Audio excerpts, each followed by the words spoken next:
Selamat datang kembali di Confucius ID. Sekarang saya akan melanjutkan manhwa kesukaan kalian, SSS Suicide Hunter. Master tertawa. Hahaha. Tulang hidungnya patah dan berdarah saat dia menumpahkan darah di padang salju putih. Wush, Master mengainkan tinjunya. Hah? Tinju itu mengenai Murim Lord di dagu. Master tidak ketinggalan sedikit pun saat Murim Lord tersandung kembali. Dia berlari, dia bergegas ke arahnya, dia menggigitnya. Mati kau! Keparat kau! Murim Lord buru-buru mendorong Master pergi, tapi telinganya sudah basah oleh darah. Dagingnya terkoyak dengan suara yang memadamkan. Kuha! Jeritan pelan terdengar di padang salju. Cih! Master meludahkan telinga berlumuran darah di salju. Mulut Master juga diwarnai merah. Dia tersenyum seolah dia senang dengan hasil perburuannya. Iblis! Dia seperti roh jahat yang haus darah. Rasanya kotor. Kebajikan leluhur keluarga Namgung tidak meningkatkan rasa dagingmu. Oi Hani, sepertinya kamu tidak menikmati daging manusia lagi. Bisakah kamu menyebut dirimu iblis? Kamu sangat tua sehingga kamu merasa seperti bayam busuk. Tapi ada benarnya apa yang kamu katakan sebelumnya. Master menyeka mulutnya dengan tangan. Pertempuran besar, baik dan jahat seharusnya berakhir pada hari pertama. Baik kamu dan aku menahan diri. Aku pikir aku bertengkar dengan semua yang dipertaruhkan. Tapi nyatanya aku tidak bisa. Aku tidak benar-benar mempertaruhkan hidupku. Pertarungan hari ini adalah kesempatan kedua yang tidak diizinkan oleh alam kepada kita. Master menatapku. Matanya sunyi berisi perhatian yang hangat dan lembut. Kita tidak bisa dengan bodohnya mengulangi kesalahan yang sama, Saint Egg. Hari ini aku akan menggunakan semua yang aku miliki. Apakah kamu akan menggunakan chi sejatimu? Tepat sekali. Chi sejati bawaan. Itu adalah energi yang dimiliki setiap orang saat mereka dilahirkan pertama kali. Dengan kata lain, itu adalah kekuatan hidup mereka. Tidak seperti energi internal, chi sejati tidak dapat dikembangkan secara artifisial. Jika digunakan tidak lebih, dan setelah habis itu adalah akhir dari kehidupan seniman bela diri. Mereka akan mati atau menjadi lumpuh. Bagi seniman bela diri, chi sejati adalah pilihan terakhir. Itu adalah titik tanpa harapan. Hani, lagi pula kau dan aku lemah, kata Murim Lord. Apakah karena dia kehilangan telinga? Murim Lord mengerutkan kening dengan ekspresi menakutkan. Jika kami mencoba mengeluarkan chi sejatimu sekarang, kami hanya bisa menggunakannya seperti pemula. Apalagi sebagai master, tentu saja tidak ada energi internal tanpa perut bagian bawah kita. Tidak mungkin untuk mendemonstrasikan keahlian kita. Apa kau tidak tahu ini? Aku tahu. Apakah kau berniat untuk menggunakan chi-mu yang sebenarnya untuk menunjukkan seni bela diri seorang peserta pelatihan? Tentu saja. Master tersenyum. Jangan marah, Namgung Un. Aku tidak bermaksud membuang hidupku. Aku tidak akan pernah. Aku hanya berharap hari terakhirku yang tak terkalahkan terjadi pada hari ini. Sekarang aku merasakan sukacita penuh hidup. Aku bersyukur 2 kali lipat. Aku bersyukur pada diriku sendiri karena bertahan sampai hari ini. Dan aku bersyukur atas takdir bahwa aku bisa mati hari ini. Meskipun dunia ini hancur, iya, aku berterima kasih atas semua koneksi yang telah aku buat hingga saat ini. Master perlahan-lahan mengambil posisi. Tangan kanan ke depan, tangan kiri kembali. Melihat ke belakang, aku benar-benar bahagia sebagai seorang pejuang. Wah! Salju berterbaran di udara. bukan salju dari langit. Pusaran salju kecil berputar-putar di sekitar Master. Chi sejati bawaannya telah menetes keluar. Angin bertiup kencang, berpusat pada Master. Aku tahu, apakah begitu? Murim Lord menerima keinginannya dengan wajah yang jernih. Baiklah, aku juga merindukan hari seperti ini. Angin bertiup mundur. Mari kita mati bersama, Heavenly Demon. Keduanya berlari satu sama lain. Dan bagiku, aku memandang pemandangan itu sebagai kekuatan hidup mereka tumpah ke padang salju. Master menepis tangan Murim Lord. Murim Lord menginjak kaki Master. Lengan kaki mereka disilangkan dan kaki mereka bersilang. Chi mereka yang sebenarnya terus-menerus menetes dari tubuh mereka. Itu adalah kebocoran yang menumpahkan hidup mereka.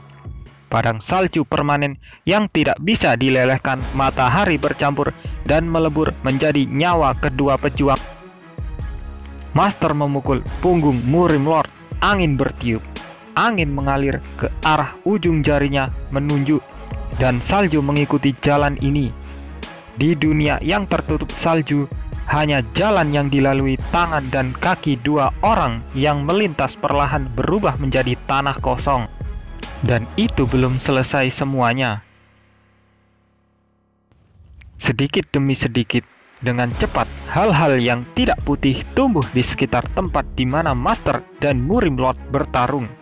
Sebuah rumput liar, semak, tanah di tempat lain masih membeku dengan salju. Tapi di antara kedua petarung itu, semuanya bermekaran. Mereka diberi makan Chi sejati.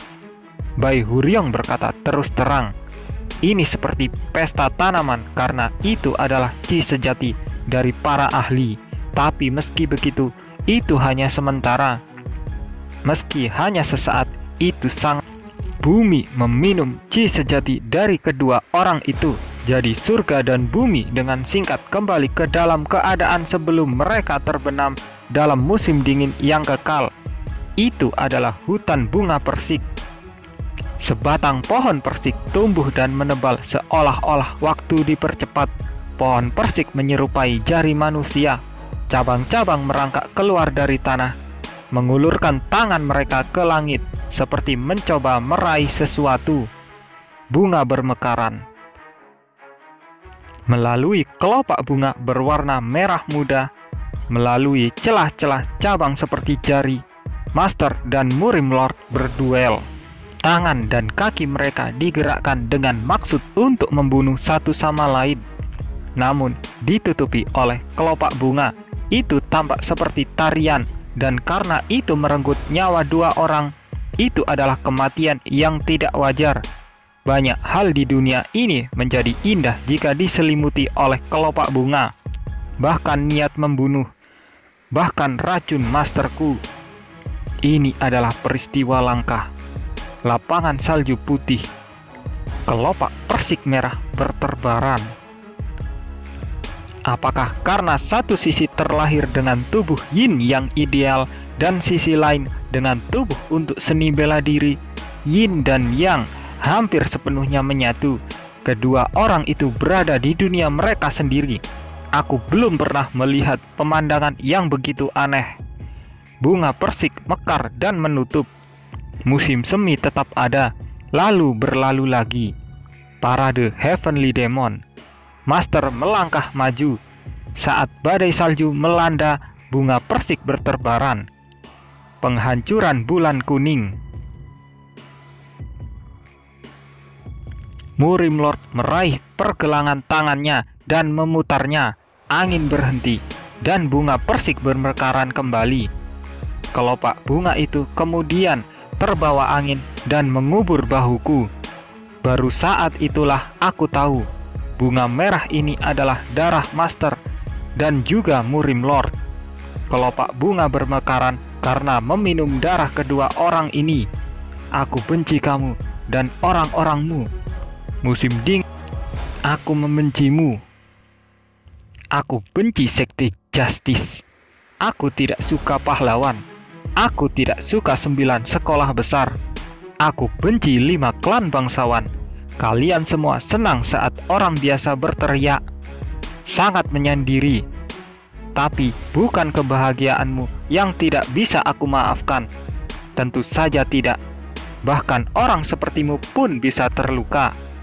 Bunga persik mekar dan berguguran. Musim berlalu, namun jumlah bunga yang mekar semakin sedikit dan musim semakin pendek dan pendek. Bahkan mereka yang sepertimu mengatakan hal itu menyakitkan. Kamu membuat ekspresi kesakitan, berbicara tentang rasa sakit, mencari penghiburan dan memberikan penghiburan. Seperti kamu berpura-pura menjadi manusia. Master sedang sekarat. Aku orang yang menjijikkan. Bunga jatuh. Jadi kenapa? Musim berlalu. Kenapa kamu kejam terhadap yang lain tapi selalu membantu sesamamu? Bunga persik yang tak terhitung jumlahnya menutupi bayangan keduanya. Dalam retrospeksi, itu adalah mimpi sesaat, adegan singkat dalam sebuah buku. Cabang-cabangnya kering, tidak ada lagi bunga persik yang bermekaran. Angin bertiup dan salju kembali menutupi tanah. Di tengah kelopak yang jatuh, Master dan Murim Lord berdiri tegak. Di atas bidang bunga merah, warna yang lebih merah dimuntahkan. Itu adalah darah dari Murim Lord. Kepalan tangan Master yang erat telah mencapai dada Murim Lord. Orang tua itu tersandung seperti Fata Morgana. Lalu dengan ringan dia jatuh. Bunga merah bangkit seolah-olah menerima tubuh lelaki tua itu. Master berdiri diam. Master! Tidak ada jawaban yang kembali ketika aku memanggil. Master! Aku melangkah ke arahnya. Aku mempercepat.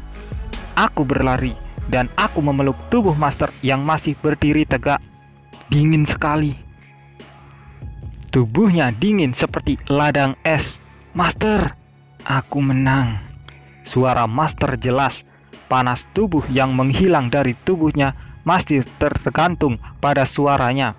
Tapi itu terlalu ringan. Jari-jari dan tubuhnya menjadi ringan dalam sekejap, seolah-olah dia menua dengan cepat. Ya, kamu menang, Master. Awalnya, aku seharusnya menusuk dadanya dan meraih jantungnya. Tapi bukannya menusuk, aku berhenti memukul. Aku menunjukkan kepada muridku wajah yang memalukan. Tidak seperti itu. Wajahku masih dalam kondisi yang lebih baik dari wajahmu sekarang. Ekspresi macam apa itu? Aku dengan hati-hati membaringkan Master dengan tanganku. Aku menggunakan aura untuk menutupi tubuhnya. Meski begitu, Master tidak mendapatkan penghangatan apapun. Menepuk, bahkan ujung jari yang menyentuh pipiku sedingin es. Jangan khawatir, murid. Aku masih punya sedikit waktu sebelum aku mati. 2 jam. Bukankah itu cukup waktu untuk mengucapkan selamat tinggal?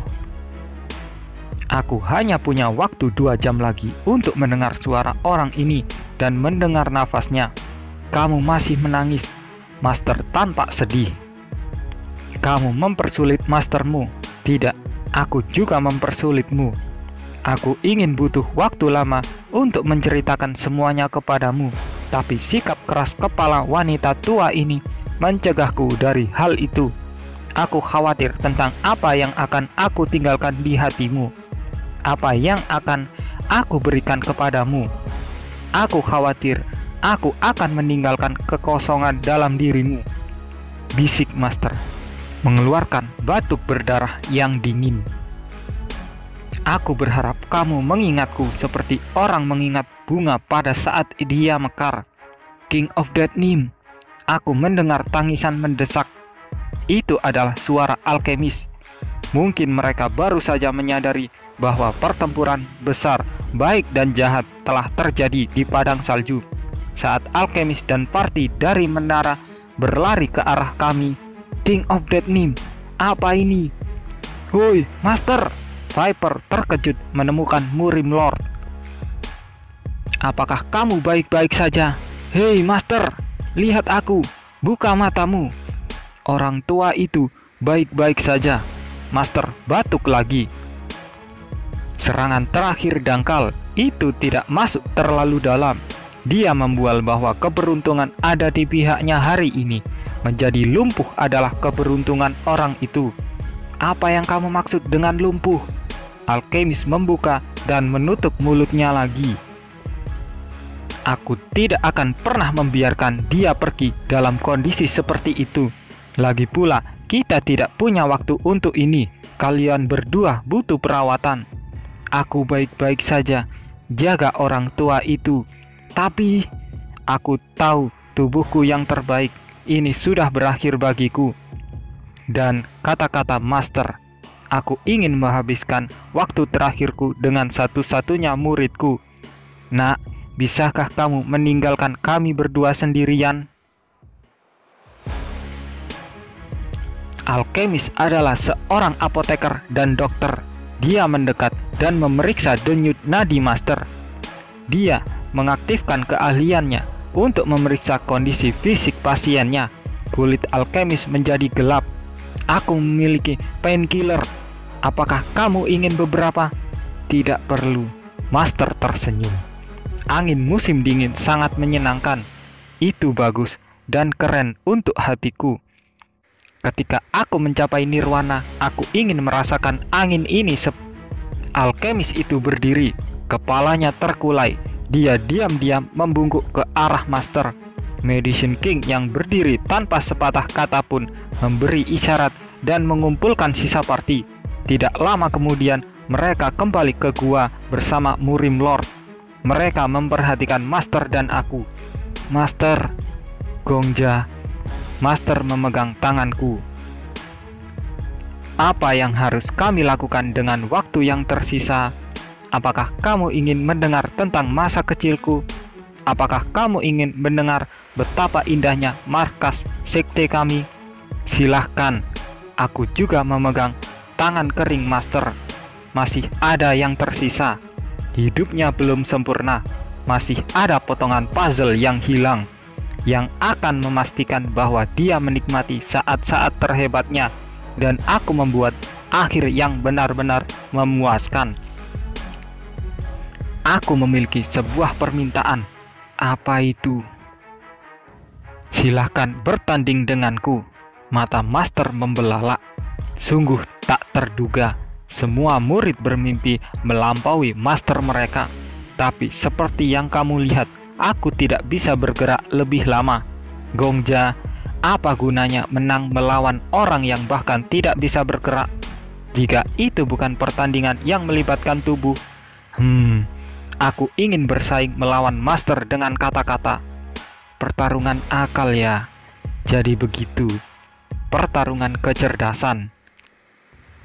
Itu adalah pertandingan yang dilakukan bukan dengan tubuh, tapi dengan mulut seseorang. Satu orang mulai dengan menjelaskan keterampilan apa yang akan mereka gunakan dan bagaimana caranya. Ketika orang lain membalas serangan itu, mereka juga menjelaskan bagaimana mereka akan menghadapinya. Oleh karena itu, tidak perlu menggerakkan anggota tubuh seseorang. Tidak ada energi internal yang dibutuhkan. Itu adalah pertarungan yang mempertanyakan persepsi dua orang tentang seni bela diri. Konfrontasi atas pengetahuan mereka. Oh, Master tertawa dengan lembut. Murid kami sangat sombong. Jika kami bersaing dengan tubuh kami, Gongja, kamu akan menang. Tapi kekalahanmu tidak terhindarkan dengan pertarungan kecerdasan. Aku memiliki banyak keterampilan yang telah aku pelajari di masa kejayaanku. Tapi kamu akan bertarung hanya dengan sedikit pengetahuan tentang Infernal Heavens Demonic Art. Aku membuka mulutku. Aku tidak berpikir bahwa pertandingan melawan Murim Lord adalah pertandingan yang terbaik. Master, kamu bahkan mengatakan ini. Awalnya kamu akan menusuk dadanya dan meraih jantungnya. Bahkan jika itu hanya pertarungan verbal, aku ingin Master mencapai pertandingan yang paling memuaskan pada akhirnya. Pertarungan terhebat tanpa penyesalan. Itu adalah keinginan semua seniman bela diri. Gongja, Apakah maksudmu dapat menunjukkan kepadaku? Iya. Master sepertinya menganggap pendapatku menarik. Apakah dia berpikir bahwa ini adalah proses berpikir kekanak-kanakan dari murid-muridnya? Dia sepertinya tidak berharap aku bisa memberinya pasangan yang memuaskan. Baiklah, namun aku tidak akan mengasihanimu. Bahkan dalam pertandingan verbal, aku akan mengizinkanmu untuk mengalah lebih dulu. Tapi jangan terlalu membenci mastermu jika aku mengakhiri pertandingan dengan 1 pukulan. Baiklah. Saat pertandingan usai, aku akan memberitahumu dongeng ketika aku masih muda. Sekarang tunjukkan pada master ini hasil dari pelatihanmu. Master menyeringai. Itu adalah senyuman yang terasa seperti bunga persik. Aku menatap wajah master dan perlahan menoleh ke pria yang duduk di seberangku. Aku melihat seniman bela diri yang telah mencapai puncak bukan di sini, tapi di dunia lain. Sword Emperor. Apa? Dia juga seseorang yang bangkit menjadi yang terhebat sepanjang masa di dunia lain. Meskipun dia tidak bisa bertarung dengan tubuhnya seperti hantu, dia bisa melakukan separasi verbal dengan meminjam mulutku. Ia harap penuhi janji sejak kau kalah taruhan. Santai saja, Bai Huryong menyeringai. Aku ingin melawan kepala kultus iblis di sini. Dia menyilangkan lengannya dan duduk di atas salju. Aku akan memberinya pertandingan terbaik sepanjang masa. Katakan padanya bahwa kamu akan melakukan 3 gerakan pertama. Dengan aku di tengah, 2 makhluk seperti dewa saling berhadapan. Itulah lanjutan manhwa SSS Suicide Hunter. Mohon maaf jika ada salah kata. Tapi jika kalian suka, jangan lupa untuk like dan subscribe channel ini supaya semakin berkembang.